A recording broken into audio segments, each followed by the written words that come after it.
Shalom, shalom. Tivemos algumas perguntas online e gostaria de estar respondendo uma parte de uma pergunta sobre a questão da cobertura. Afinal de contas, a mulher deve ou não usar uma cobertura na cabeça? Isso é uma mitzvah? Isso não é uma mitzvah? Isso é um folclore, é uma tradição? É uma lei de homens? Faz parte do legalismo das leis de homens? Ou isso está na Torá? A Torá de Moshe, que foi entregue em Monte Sião ao povo de Israel, ela tem muito mais profundidade, ela tem muito mais informação que está oculta do que nós possamos imaginar. A própria Torá, ela fala que ela usa uma palavra em hebraico chamada Torot, que é o plural da palavra Torá. Então tem muitas Torot. Mas essas Torot, elas não são para todas as pessoas. Existe Torá específica para uma pessoa, para um grupo, para um tempo, para todas as pessoas. Então por isso da palavra Torot dentro da Torá. Na Torá de Moshe não está escrito literalmente uma lei para a mulher ela fazer uso de uma cobertura, de um véu na cabeça, de um tecido sobre a sua cabeça. Mas essa prática, ela está registrada e espalhada em diversos acontecimentos dentro da Torá, ao longo do tempo. No livro de Devarim, por exemplo, nós podemos tirar uma grande lição disso. Devarim, capítulo 5, verso 22. Então nós precisamos ler e entender com uma certa profundidade. Eu quero trazer aqui para vocês uma profundidade sobre esse texto, para que a gente possa falar um pouco mais sobre a cobertura do cabelo da mulher. No verso 5 de Devarim está escrito: a mulher não vestirá aquilo que pertence ao homem, nem um homem nele porá veste de mulher, porque todos que fizerem assim tornar-se-ão abominação a Yahvé teu Elohim. Então o homem não pode vestir roupas de mulheres, nem as mulheres usarem roupas de homens. E nós podemos aprofundar um pouco mais nesse texto para a gente poder compreender sobre a cobertura da mulher. Claramente o texto ele está falando das mulheres israelitas não usarem vestimentas que são para homens. Isso é uma lei clara. E nem os homens usarem vestimentas femininas. Isso também é uma lei clara. Observando isso numa profundidade, no lado omitido, secreto da Torá, podemos entender algo maravilhoso sobre a alma do ser humano. A alma feminina, ela veste um corpo feminino, uma roupa feminina. A alma masculina veste um corpo masculino. E cada um tem suas atribuições no reino espiritual e no reino físico. Olha que coisa maravilhosa. A alma feminina, ela veste um corpo feminino. A alma masculina, ela veste um corpo masculino. Então, o corpo feminino, por lógica, o corpo feminino vai ter vestimentas femininas. O corpo masculino vai ter vestimentas masculinas. Trazendo essa mitzvah de vestimentas, que é uma lei literal, as roupas sacerdotais, elas foram feitas para vestir o corpo dos homens, que vestem alma masculina. As roupas sacerdotais, elas foram feitas, elas foram ordenadas na Torá para os homens, para os sacerdotes, e mais ainda, para cobrir o corpo do homem de uma alma masculina. Então, a roupa sacerdotal na lei da Torá, ela foi dada, ordenada e foi feita para vestir o corpo de homem. E o corpo de homem veste uma alma masculina. E não temos na Torá uma descrição de vestimentas sacerdotais para mulheres. Mas será que elas não existem? Será que a Torá não fala disso? Porque fica a impressão, né, de que só o homem é sacerdotal, só o homem ele é sacerdote.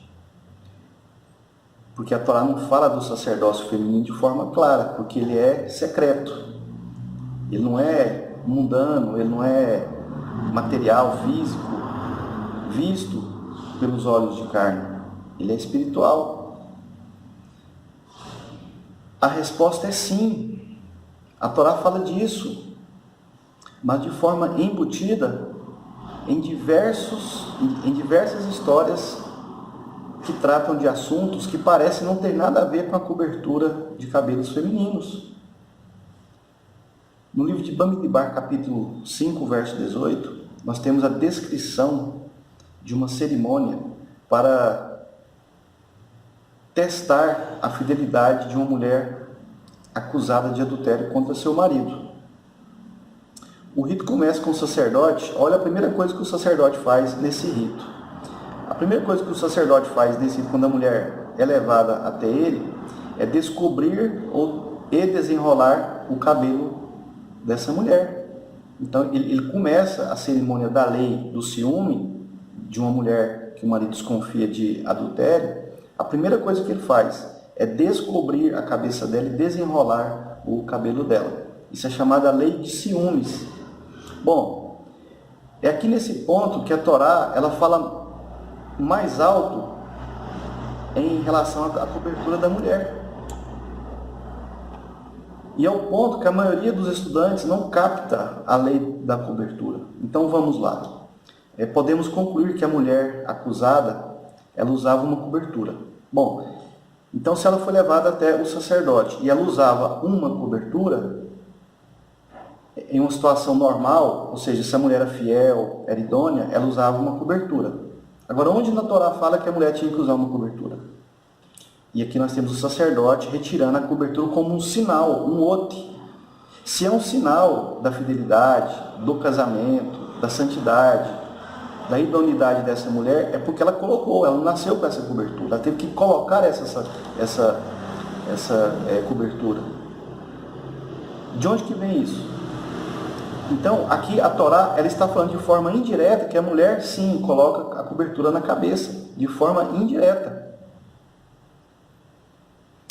E que o ato de retirar tira da mulher a desconfiança da sua idoneidade.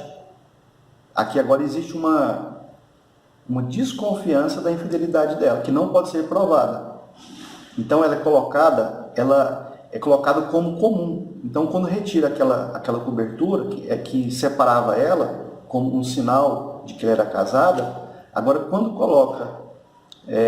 quando retira essa cobertura, isso significa que ela se tornou comum. Ela está como qualquer outra mulher que não é casada, ela não é mais separada. Então podemos entender que a cobertura é algo importante dentro das vestimentas da mulher nesse texto. Só que o texto não está falando claramente isso.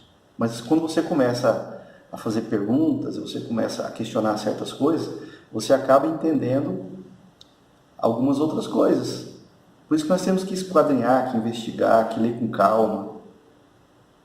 Então nós podemos entender que a cobertura é algo importante dentro das vestimentas da mulher, em comparação à importância das vestimentas do sacerdócio masculino. Porque com o sacerdote acontece a mesma coisa. O sacerdote ele tem que colocar uma veste sacerdotal para ele ficar separado dos demais. A mulher coloca uma cobertura na sua cabeça para ela ficar separada das demais mulheres. Ela é uma mulher proibida para todos, ela é exclusiva para aquele marido. O sacerdote ele se torna exclusivo para o Criador. Então, aí a gente entende, né, algumas outras passagens quando fala da cobertura, fala que o homem é o cabeça da mulher, o Mashiach é o cabeça do homem e o Eterno é o cabeça do Mashiach. Então nós começamos a entender algumas outras passagens, elas começam a ficar claras. A Torá, ela traz então ordenanças que estão ocultas, secretas, direcionadas para certos objetivos e para certas pessoas. Retirar a cobertura da cabeça da mulher equivale a retirar a cobertura da cabeça do sacerdote. É a mesma equivalência. Daí a mulher, quando casa, ela se torna uma sacerdotisa, porque ela foi separada, ela se tornou kadosh para um homem. Uma mulher separada, assim como o sacerdote, se torna exclusivo, se torna santo. Existem ordenanças que não implicam numa obrigação clara dada nas Escrituras. Então tem muitas ordenanças que elas não são assim, elas não são tão claras para uma determinada função. De modo que quando você estuda ela, como essa questão da lei do ciúmes, você começa a perceber outras funções, outras questões que estão muito bem guardadas na Torá. Então é aquele momento de você ter shalom, é aquele momento de você ter tranquilidade, mansidão, ler devagar, degusta devagar, aprenda pouco a pouco, sinta o perfume da Torá, sinta o cheiro, sinta o sabor. A Torá é muito gostosa, é uma delícia. É o melhor prato da alma e da carne. Por isso que nós temos que degustar com tanto prazer, né? Baruch Hashem.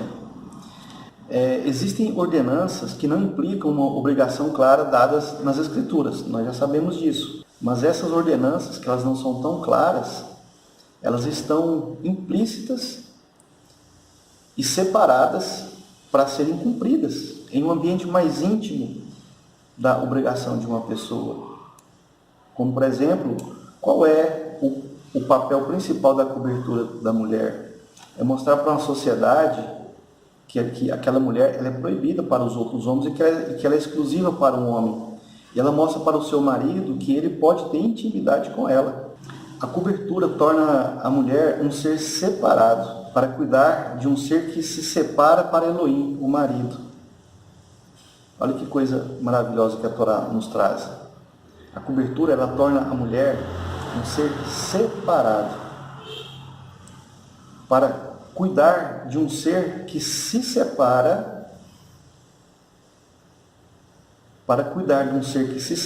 para Elohim. E esse ser é o marido.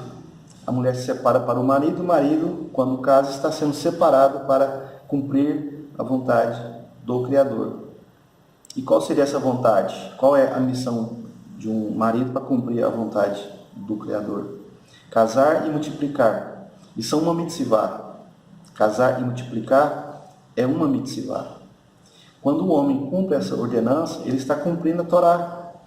E a mulher, quando se separa para o seu marido, na verdade, ela está se separando ainda mais para Elohim. E a cobertura que ela usa na cabeça serve para separá-la do resto do mundo, assim como o sacerdote. E essa mulher ela é proibida para todos os demais homens do mundo, assim como o sacerdote ele é proibido para todo tipo de idolatria, Baalim e divindades do mundo. Inclusive a Torá ela chama o marido de Baal, né, de marido. E o marido e Baal também é uma representação dos ídolos em relação à fé israelita.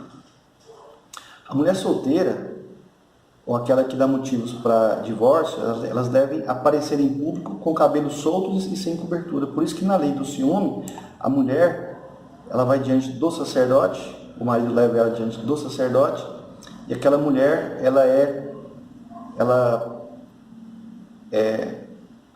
a mulher solteira, ou aquela que dá motivos para divórcio, elas devem aparecer em público com cabelos soltos, sem cobertura.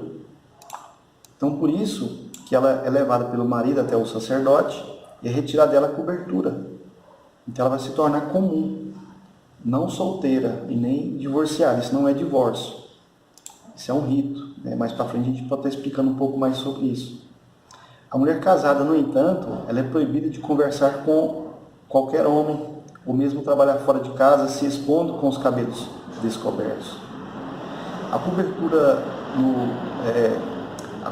do cabelo não é uma obrigação absoluta, originária das leis de Moshe, mas é uma ordenança oculta por implicação, conforme no livro de Bamidbar, Números capítulo 5, verso 18, conforme podemos entender. A mulher casada, ela chega com a cobertura e cabelos presos. O inverso disso é a cobertura retirada dos cabelos soltos. A cobertura do cabelo não é uma obrigação absoluta originária das leis de Moshe, mas é uma ordenança oculta por implicação.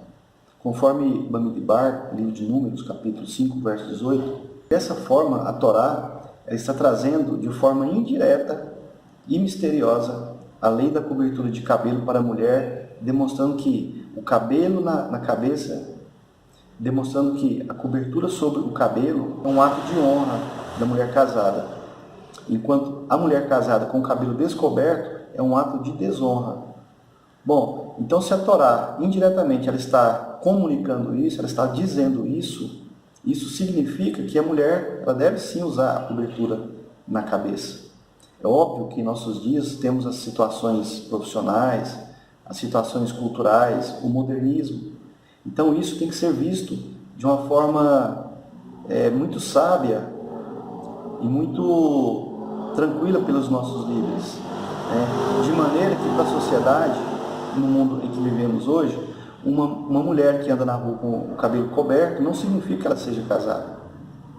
Então em nossas comunidades, nós utilizamos as coberturas em nossas reuniões. E é muito comum em nossos dias, as nossas esposas, elas andarem nas ruas com os cabelos descobertos. Isso é muito comum, porque não significa nada. Mas dentro de uma reunião em nossas comunidades, as mulheres sim, elas cobrem as suas cabeças como sinal de respeito, como sinal de honra. Dessa forma, entende-se que a cobertura do cabelo é sim um requisito da Torá de Moshe. Porém, esta forma oculta e profunda e secreta, enraizada no ritual da lei do ciúme, onde a lei está lá, mas escondida, na forma elevada para pessoas elevadas, mais espiritual e menos física, e direcionada para mulheres especiais, através de suas vestimentas, assim como o sacerdote era separado, também através de suas vestimentas, assim também são as mulheres israelitas e as suas coberturas. Shalom, shalom.